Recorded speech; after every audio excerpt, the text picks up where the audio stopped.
and welcome back to Prime Wealth. Today, we're diving into a topic that many people over 40 might be grappling with: debt consolidation loans. Yeah, it's such an important subject, especially as we think about long-term financial security. Exactly. So if you're feeling overwhelmed by multiple debts, maybe wondering if a consolidation loan is the right path for you, stick around. We'll explore the pros and cons of debt consolidation loans, discuss some alternatives, and really help you figure out what option might suit your situation best. Right. We'll also touch on the importance of understanding interest rates, credit scores, and how all of this ties into your overall financial health. Plus, we'll share some practical steps you can take, whether you're considering a consolidation loan or looking for other solutions. So, whether you're just starting to think about your debt or you're deep in the trenches, this episode is packed with valuable insights for you. Let's get started then. First up, what exactly is a debt consolidation loan and how does it work? So, let's dive into why debt consolidation loans are particularly relevant for folks over 40 today. Absolutely, Jordan. As we age, our financial priorities tend to shift. We're often thinking about retirement, long-term savings, and, of course, managing any debt we might have accumulated over the years. Right. And with the current economic climate, inflation has been a hot topic. Prices are rising, and that can really put a strain on budget. Exactly. When you have fixed expenses and rising costs, it can feel like a balancing act. For someone in their 40s or 50s, managing debt effectively becomes crucial, especially if you're trying to set aside money for retirement. Yeah, and I think a lot of people might not realize how much debt can impact their retirement timeline. The idea that you could be working longer simply to pay off debts, that can be daunting. It really can. And I often hear stories from clients who feel overwhelmed by their debt. Take, for example, someone like Lisa, who is in her early 50s. She has a mortgage, student loans from her kids, education, and credit card debt. That sounds like a lot to juggle. It is. Lisa came to me worried that she wouldn't be able to retire when she wanted to. We explored debt consolidation options, which allowed her to combine her higher interest debts into one lower interest loan. This not only lowered her monthly payments, but also simplified her overall financial picture. So it's about making life a bit easier too. Exactly. And for many people in this age group, simplifying finances can lead to reduced stress. When you're not worried about multiple payments, you have more mental space to focus on other important aspects of life. It's interesting how that emotional side of money plays such a big role. People often underestimate how much financial stress can affect their overall well-being. Right? And stress can lead to poor decision-making. If someone's feeling overwhelmed with debt, they might avoid looking at their finances altogether, which can make things worse. It's a vicious cycle, isn't it? It really is. Plus, there's the reality that many people over 40 are also caring for aging parents or supporting adult children. Those responsibilities can pull on finances and increase the need for effective debt management. Absolutely. I think a lot of listeners can relate to that. Balancing personal finances while supporting family can create a lot of pressure. Exactly. And when we look at statistics, about 50% of Americans aged 40 to 59 carry credit card debt. That's a significant number. It shows that this is a widespread issue that many are grappling with. Wow, that's a bit of a wake-up call. It is. And those numbers often reflect a combination of lifestyle inflation and unexpected expenses, like medical bills or major home repairs, that can happen at this stage of life. So, debt consolidation loans could be a practical solution for many people, especially to combat those rising costs? Definitely. By consolidating debt, you could potentially lower your interest rates, which means more of your payment goes toward the principal balance. This can help you pay off the debt faster and save money in the long run. And that's a big deal, especially as we're trying to build that financial cushion for retirement. Right. Plus, it can also improve credit scores. When you consolidate, you're reducing the number of open accounts, which can positively affect your credit utilization ratio. I can see how that would be attractive. But it's important to weigh the pros and cons, right? Exactly. While there are benefits, it's crucial to consider the downsides too. For instance, if someone takes out a consolidation loan, but doesn't change their spending habits, they may end up accumulating more debt. That's a great point. It's like putting a Band-Aid on a bigger issue. Right, and sometimes consolidation loans come with fees or higher interest rates, especially if you have less than stellar credit. It's essential to read the fine print and understand what you're getting into. So it's not a one-size-fits-all solution. Exactly. For some, it might be better to explore alternatives, like a debt management plan, to tackle debts more strategically. Like working with a credit counselor? Yes! Credit counselors can help create a personalized plan to manage debt without taking on new loans. They might negotiate lower interest rates or payment plans with creditors. That sounds like a solid option. It is, and it also encourages individuals to take a more active role in their finances. Plus, sometimes just having that support can be a game changer. Definitely. So for those listening, it's really about assessing your own situation and deciding what works best for you. Exactly. And for anyone thinking of consolidating, it's vital to gather all financial information, understand your debts, and see how a consolidation loan fits into your overall financial strategy. And that's the key takeaway, isn't it?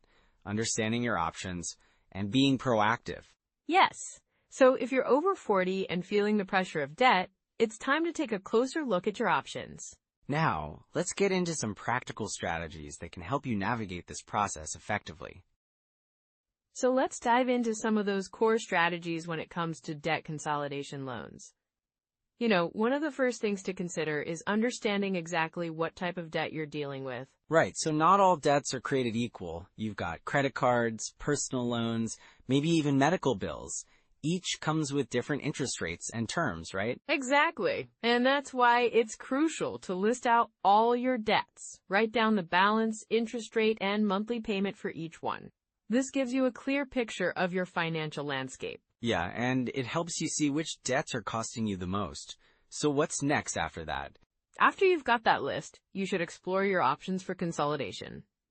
There are typically a couple of paths you can take: a personal loan, a balance transfer credit card, or even a home equity loan if you own a home. Let's break those down a bit.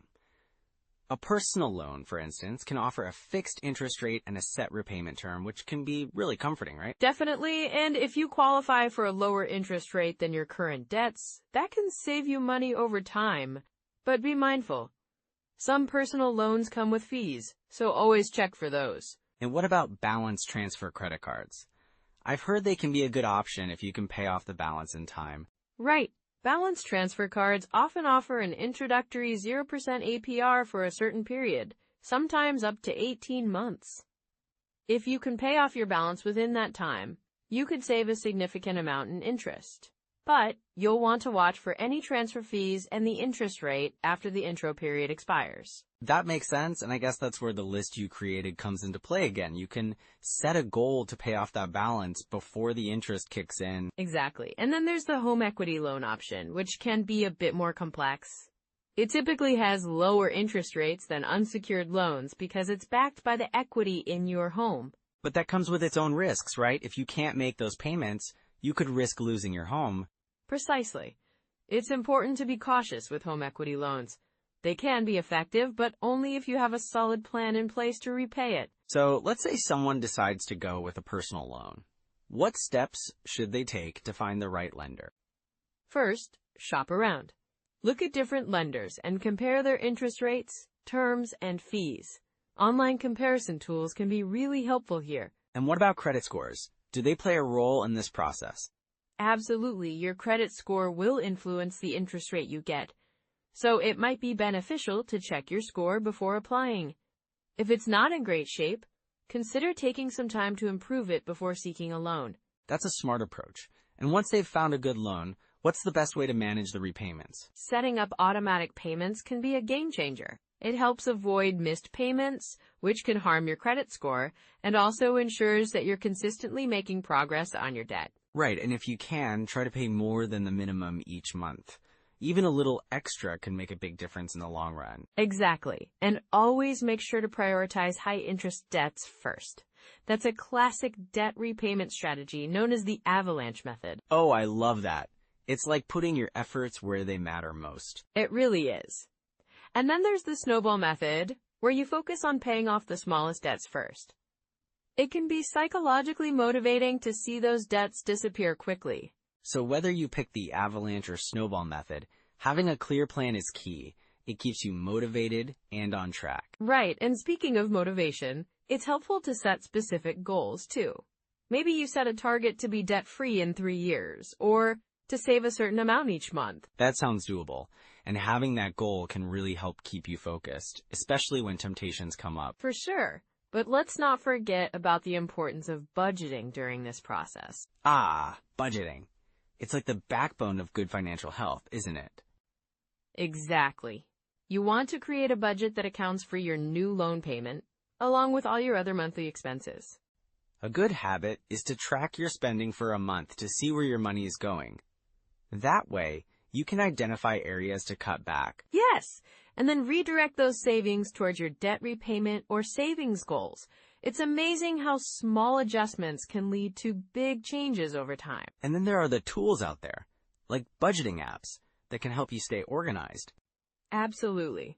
There are many apps that can help you track expenses, set budgets, and even remind you about upcoming payments. So we've covered a lot of ground here, but what are some common pitfalls people should watch out for when considering debt consolidation? Well, one major pitfall is not addressing the underlying issues that led to the debt in the first place. If you don't change your spending habits, you might just end up in the same situation again. That's a tough lesson to learn, isn't it? It really is. Another common mistake is rushing into a consolidation loan without fully understanding the terms or reading the fine print. Yeah, taking your time to really analyze everything is crucial. And let's not forget about the potential for fees.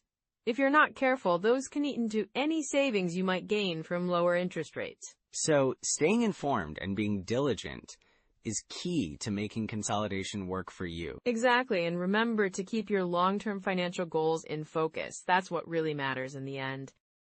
So Alex, when it comes to debt consolidation loans, what are some common pitfalls that people fall into? Well, one of the biggest mistakes is thinking that a consolidation loan is a magic bullet. People often believe that just because they've consolidated their debts, they're automatically in a better financial situation. Right, like they think, okay, I've combined everything into one payment, so I'm good now. Exactly. But the truth is, if you don't change your spending habits or address the underlying issues that got you into debt in the first place, it's just a temporary fix. I've seen that happen with friends. They consolidate, but then they still rely on credit cards and end up right back where they started. Yes, and it can be really frustrating. I remember working with a client who consolidated their debts, but they didn't make any changes to their budget. A few months later, they were surprised to find themselves in debt again, this time with a smaller loan but higher interest rates on their new credit cards. Wow, that must have felt like a real setback for them. It was. They were so focused on the consolidation that they neglected to create a plan for managing their finances going forward. So it sounds like budgeting is key here. Absolutely. Another pitfall is not fully understanding the terms of the consolidation loan. Many people jump in without reading the fine print. The fine print. Always a tricky area. Right? They might not realize there are fees, or that the interest rate isn't as low as they thought. Some loans have variable rates that can increase over time, making the situation worse. That can definitely catch someone off guard. It really can. I had another client who didn't realize that their interest rate would increase after the first year. They thought they'd secured a great deal, but their payments skyrocketed when the rate adjusted. Ouch! That's such an important detail to pay attention to. Yes, and then there's the issue of collateral. Some people take out secured loans, thinking they're getting better rates, but they often put their home or other assets at risk. So if they can't pay it back, they could lose their house? Exactly. It's a double-edged sword.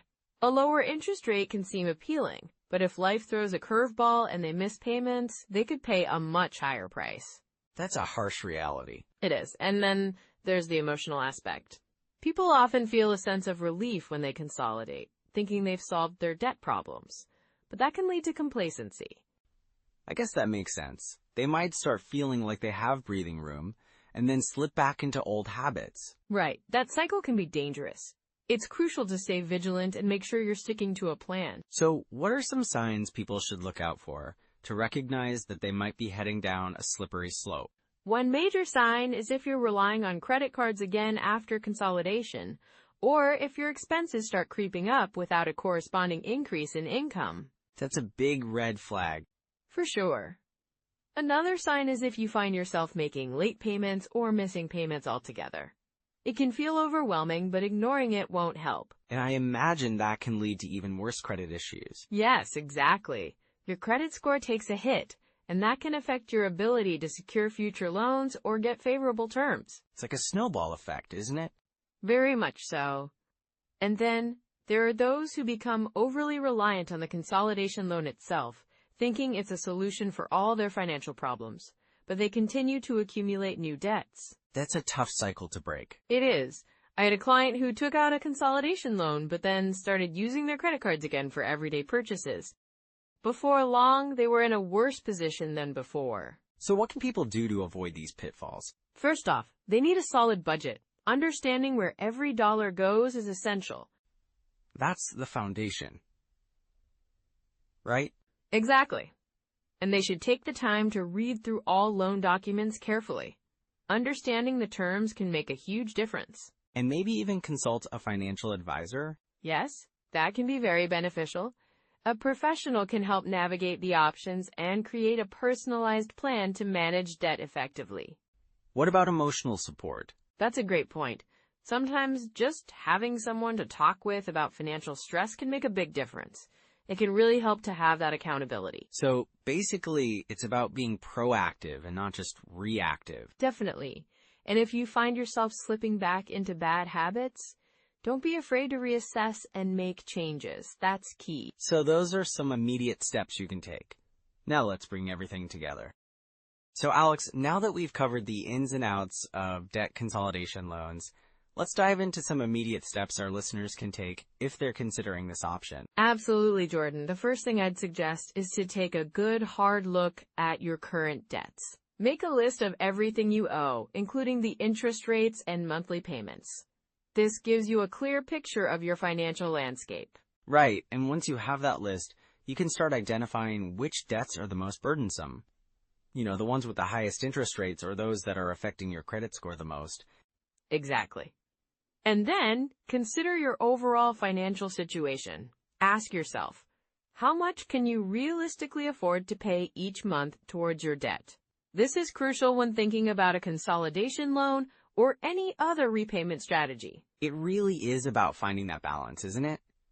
And if they're leaning towards a debt consolidation loan, I'd recommend checking their credit score. Yes, a good credit score can open up better loan options with lower interest rates. There are several free apps and websites out there where you can check your credit score without impacting it. That's a great point. And if they find their score is lower than expected, that might be a signal to work on improving it before jumping into a loan. Definitely. Improving your credit score can take time, but it's worth it. Things like paying down existing debts, making payments on time, and not taking on new debt can help. And what about budgeting tools? There are so many apps available now that can help track spending and even set up a debt repayment plan. For sure. Apps like Mint or You Need a Budget can be really effective. They allow you to see where your money is going and help you allocate funds towards your debt repayment. Plus, it's helpful to set up a dedicated savings account specifically for debt repayment, right? Yes. Having a separate account can help you stay focused. You can even automate transfers into that account each month to make it easier. And I think building good habits around spending is key. Maybe start with small changes, like cutting out one non-essential expense each month. That's a solid approach. Even small savings add up over time. And when you redirect that money towards debt, it can make a significant difference. And let's not forget about looking into alternative debt repayment strategies. For some people, a balance transfer credit card might be a better fit, especially if they can pay off the balance within the promotional period. Exactly. Just remember that those cards often come with fees and can have high interest rates after the promotional period ends. So it's essential to have a plan in place to pay that balance off before those rates kick in. Right, and for those who might be feeling overwhelmed, seeking advice from a financial counselor can be a game changer. Yes, absolutely. A counselor can help you navigate your options and create a tailored plan to manage your debts effectively. So what if someone decides to go the consolidation loan route? what's the first step they should take? Well, first, they should shop around. Compare different lenders, interest rates, and terms. It's important to find the best deal that fits their situation. And reading reviews can help too, right? It gives insight into the lender's reputation and customer service. Exactly. You want to work with a lender that's transparent and has a good track record. And once they find the right lender, they'll need to gather all their financial documents. Income statements, existing loan details, and credit history to start the application process. That sounds like a lot, but breaking it down into steps makes it more manageable. It really does. And once they submit the application, they should be prepared for some waiting. It could take a few days to get approved. But in the meantime, they can continue working on their budget and paying down other debts. And what about resources like books or podcasts? Are there any you'd recommend? For sure. The Total Money Makeover by Dave Ramsey is a classic for getting a handle on debt. And there are some great personal finance podcasts out there, like The Dave Ramsey Show, where people share their debt-free stories. Those stories can be so inspiring. I think it's important for listeners to remember they're not alone on this journey. Others have been in their shoes and found success. Absolutely. Building a support network, whether it's friends, family, or even online communities, can provide encouragement and accountability. And it's all about taking those small, actionable steps towards financial freedom. Yes, every little bit counts. Just starting with one small change can set the wheels in motion. So those are some immediate steps you can take. Now, let's bring everything together. So as we wrap up today, let's recap a few key takeaways from our discussion on debt consolidation loans. Right. First off, remember that debt consolidation can simplify your payments. It can make managing your debt a little less overwhelming. Exactly. And the potential for lower interest rates is a big plus too. It can save you money over time, which is always a win. But it's essential to keep in mind the risks, like possibly extending your debt term, which could mean paying more in the long run. Not to mention, it's important to look at alternatives, like balance transfer credit cards or even working with a credit counselor. Those can sometimes be a better fit for your situation. Yeah, being informed about your options really sets you up for success. It's all about finding the right path for you. And let's not forget, taking control of your finances is a journey. It's crucial to stay motivated and keep pushing forward. You're not alone in this. Absolutely. Every small step counts, and celebrating those wins, no matter how small, is vital. You've got the power to achieve financial freedom. So if you found today's episode helpful, we'd love it if you would like, subscribe, and share this with someone who's over 40 and might benefit from this advice. And we want to hear from you. Drop a comment with your thoughts or questions. Let's keep the conversation going. Next time, we'll be diving into the topic of building an emergency fund while in debt. It's going to be a great discussion on why that's so crucial, even when you have other financial obligations. We hope you join us for that. Until then, take care. And remember, you're on the right path to financial security.